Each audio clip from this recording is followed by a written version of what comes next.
Accord signé à l'issue de la visite de Valls, mais un projet de texte remis aux délégations. Le monde économique et syndical réagit. Manuel Valls reste aussi le maître du calendrier en souhaitant qu'un accord soit noué fin avril. Il est aussi le maître du portefeuille car sans l'argent de l'État, la Nouvelle-Calédonie à terre économiquement ne peut pas tenter de se relever. Alors du temps pour discuter, oui, mais pas trop non plus. La méthode Valls, enfin, c'est rappeler aux Calédoniens que ce sont eux qui par leur vote valideront ou non un compromis politique. Et si les politiques restent discrets, le monde économique s'exprime. Un retour positif sur les prises de position du ministre des Outre-mer et la qualité des équipes techniques qui l'entourent. Ces annonces sur les moyens mis à disposition pour la reconstruction ont rassuré, même si des points restent à travailler. Martin Charmasson et Laura Chintu. Reconstruction, assurance et dispositifs de soutien aux entreprises individuelles.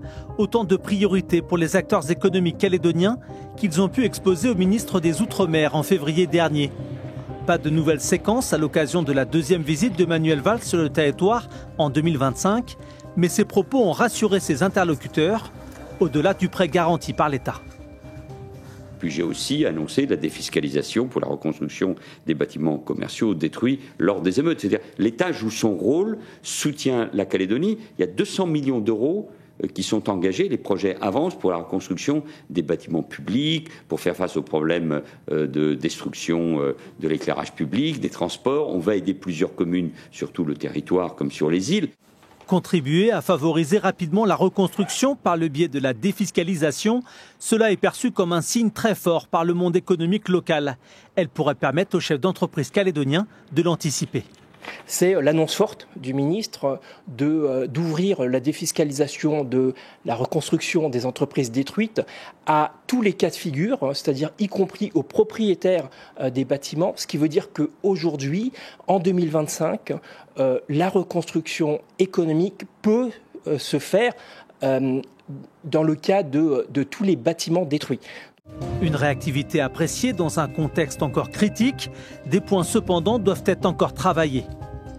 Nous continuons de travailler fortement sur la levée de certaines contraintes à la reconstruction des bâtiments publics, notamment la prise en charge de la vétusté par l'État qui peut bloquer certains projets de reconstruction.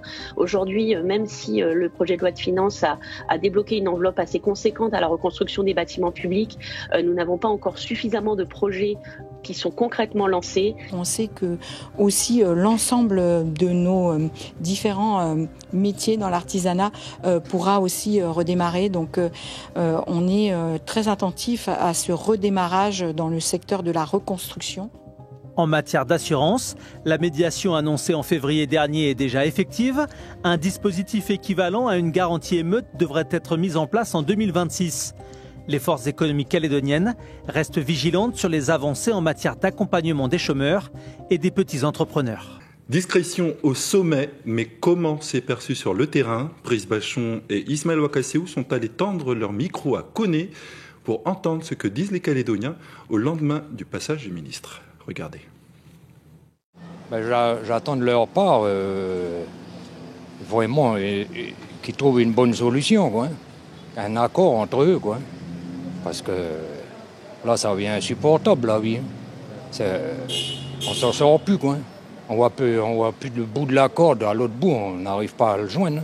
Ah non, c'est vraiment difficile. Et moi, j'attends rien. J'attends de voir, il y a des chômeurs, il n'y a pas de travail. Donc, soit il faut changer le système, il faut trouver autre chose. Le meilleur pour la Calédonie. Parce que 40 ans de galère, ça se pose des questions. Moi, je voudrais bien que ça avance bien l'avenir pour nos petits enfants qui sont là.